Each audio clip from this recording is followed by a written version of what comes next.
Spiritus Sanctus, Meditations on the Holy Spirit in preparation for the Feast of Pentecost. Written and spoken by Brother Elia, with chants by Harpadei.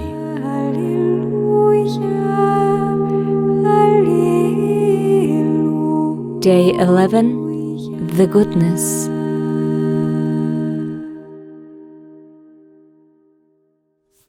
Holy Spirit, with your gifts that you sink into our souls, you want to bring forth all the fruits that we contemplate in these days before we celebrate the feast of your coming in the Church. They are true fruits that make our lives bright. They are expressions of your love and help us to relate to each other as human beings in the incomparable way that Jesus said to his disciples. May they all be one, just as, Father, you are in me and I am in you, so that they also may be in us, so that the world may believe it was you who sent me. I have given them the glory you gave me, that they may be one as we are one. With me in them and you in me, may they be so perfected in unity that the world will recognize that it was you who sent me and that you have loved them as you have loved me.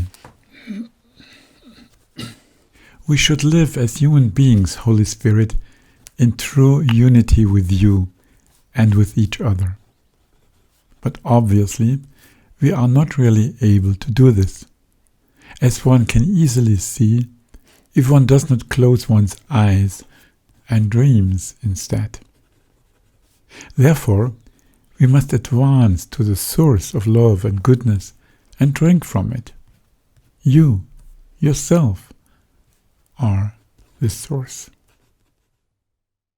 O fons purissimus, in quo consideratur,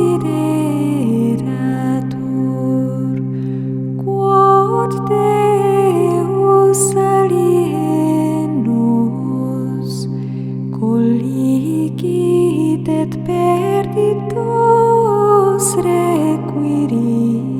O iter fortissimum quod penetravit omnia, in altissimis et in terrennis, et in omnibus abyssis,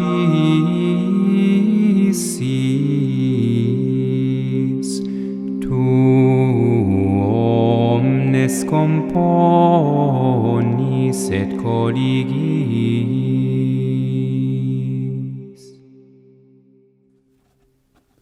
When your fruits grow in us, O Holy Spirit, then people will not only hear that love and goodness exist, but they will be able to encounter them in us. Everyone will humbly testify that although we can do good, we are not good out of ourselves, but that it is your goodness that can grow and mature in us. But if it grows and becomes effective as a fruit in us, then we can agree with Albert Schweitzer's words, constant goodness is capable of much. Just as the sun melts the ice, it makes misunderstandings, mistrust, and hostility disappear. What a man puts out into the world in goodness works on the hearts and minds of men. It is indeed true that when this wonderful fruit gives it warmth, one encounters mercy, that wonderful quality of God that allows us to live and always lifts us up. It is difficult to resist a benevolent person, and one's heart must be very closed if it no longer allows itself to be touched by it. For goodness is able to melt the ice that often lies around our hearts. For this attitude is not only sometimes good, but it is a basic disposition of the heart, a fine nobility, which includes benevolence, the affirmation of the other person, and generosity. Caritas Dei diffusa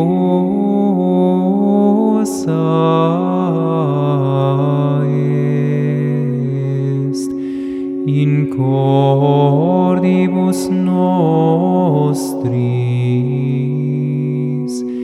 per inhabitantem Spiritum eius in nobis.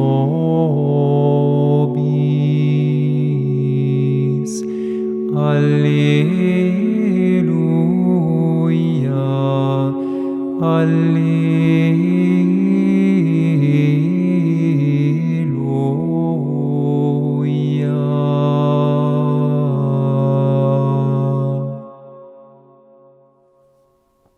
People like to associate a person's goodness with growing age.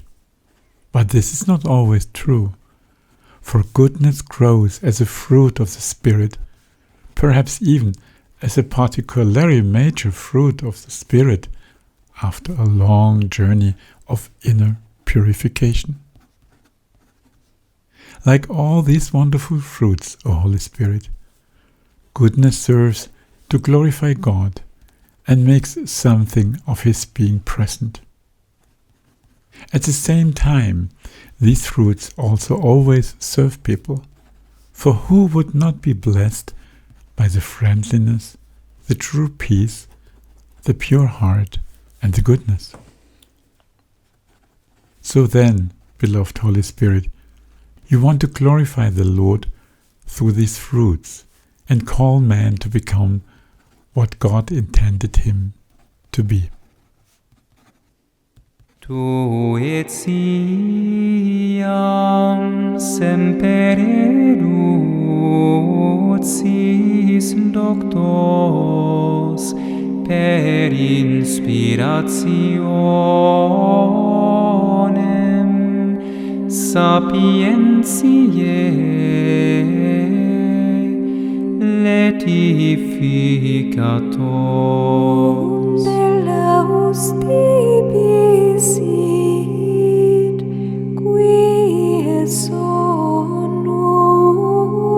laudis, et gaudium